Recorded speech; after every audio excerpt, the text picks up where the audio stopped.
Good afternoon students. मैं Rekha Peshia S N. Girls B Ed college Nawalgarh में सहायकाचार्य हूँ। इतिहास शिक्षण विषय है मेरा। जैसा कि आप सब लोग जानते हैं कि वर्तमान में कोविड-19 महामारी का सामना हम लोग कर रहे हैं, तो भारत सरकार ने राष्ट्रीय स्तर पर लॉकडाउन की घोषणा कर रखी है। तो जो भी शैक्षिक व्यवसाय से जुड़े हुए हैं वो अपनी अध्ययन सामग्री छात्रों तक पहुंचाने के लिए ऑनलाइन माध्यम का प्रयोग कर रहे हैं।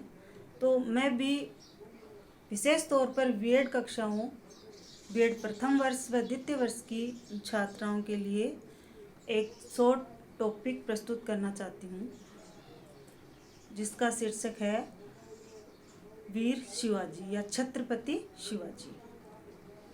शिवाजी जो थे वो मराठा साम्राज्य के संस्थापक थे। कौन थे? मराठा साम्राज्य के संस्थापक।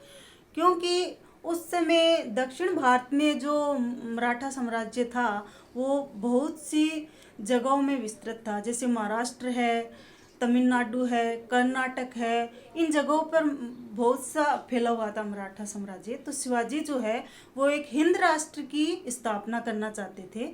हिंद राष्ट्र की स्थापना के द्वारा शिवाजी जो मराठों को एकत्रित करना चाहते थे।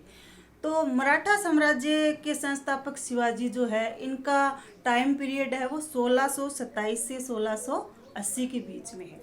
तो सबसे पहले मैं इनके जीवन परिचय के बारे में आपको बताती हूँ। शिवाजी का जन्म 20 अप्रैल 1627 को सिवनेर के दुर्ग में हुआ था। कहाँ हुआ था? सिवनेर के दुर्ग में, जो पूना में स्थित है। पूना महाराष्ट्र में स्थित है। शिवाजी के पिता का नाम है शहाजी भोसले, जो उस समय बीजापुर राज्य के प्रमुख प्रशासनिक सेनापति थे। शिवाजी की माता का नाम था जीजाबाई। आपको पता है जीजाबाई जो थी उसका प्रभाव था शिवाजी पर।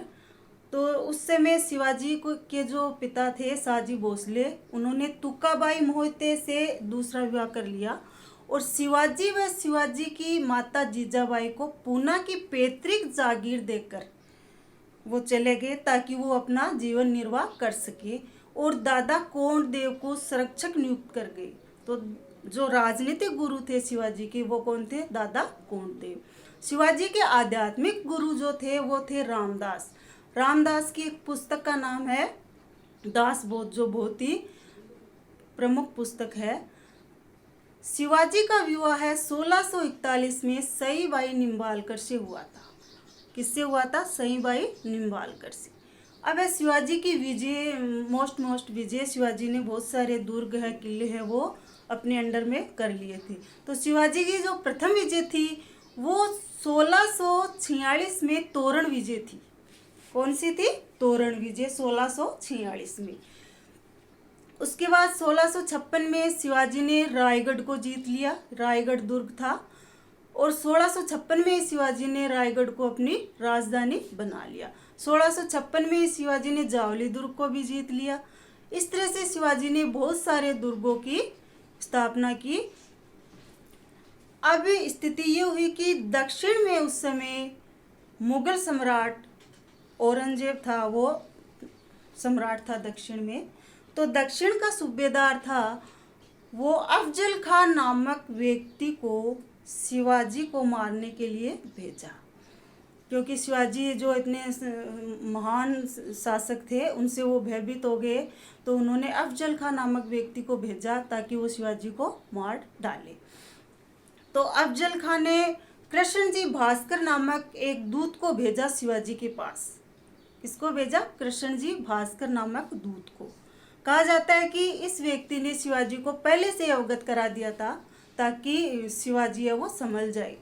तो शिवाजी को पता चल गया, तो शिवाजी पहले से ही अपनी तैयारी कर रहे थे।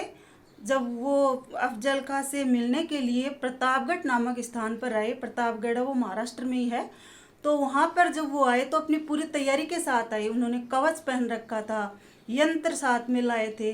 तो प्रतापगढ़ नामक स्थान पर शिवाजी व अफजल खां जब आपस में मिल रहे थे तो उन्होंने अफजल खान ने शिवाजी को मारने के लिए उसकी पीठ पर छुरा घोंपने की कोशिश की, लेकिन शिवाजी तैयारी के साथ आए थे और उन्होंने भगनखा नामक यंत्र से 1659 में अफजल खां का वध कर दिया। ये शिवाजी की बहुत बड़ी जीत थी। उसके बाद 1666 में औरंगजेब, मैंने बताया जो दक्षिण का क्या था, मुगल सम्राट, 1666 में औरंगजेब ने अपने मामा शाइस्ता खां को दक्षिण का सूबेदार नियुक्त किया और शिवाजी को परास्त करने के लिए भेजा। शाइस्ता खां 1660 में शिवाजी के साथ बहुत से युद्ध लड़े और शिवाजी के बहुत से दुर्ग जो है पूना सहित, पूना का जो दुर्ग था वो भी हड़प लिया। लेकिन शिवाजी ने 1663 में पुनः अपने सारे जो दुर्ग थे वो हासिल कर लिए। कहा जाता है कि 1663 में रात को शिवाजी ने शाइस्ता खां पर हमला किया था और शाइस्ता खां है वो घायल होकर भाग गया था। तो 63 में उन्होंने वापस पूना के जो दुर्ग थे वो वापस हासिल कर लिए। इसके बाद शिवाजी ने सूरत को लूटा। सूरत को शिवाजी ने 2 बार लूटा था, एक 1664 में और एक 1670 में। तो 1664 में सूरत को लूटा क्योंकि सूरत जो है उस समय मुगलों का एक बहुत ही बड़ा बंदरगाह था, व्यापारिक केंद्र भी था। तो शिवाजी ने 1664 में सूरत को लूट लिया। कहा जाता है कि बहुत सा माल शिवाजी को इस लूट में हासिल हुआ। उसके बाद जो औरंगजेब था वो चिंतित हो गया कि कहीं शिवाजी है वो धीरे धीरे पूरा साम्राज्य नहीं हड़प ले, इसलिए शिवाजी ने मुगलों की सहायता ली और शिवाजी बीजापुर जो राज्य था, गोलकुंडा जो राज्य था वो उनको हासिल करना चाहते थे औरंगजेब। तो औरंगजेब ने बीजापुर और गोलकुंडा को हासिल करने के लिए शिवाजी से,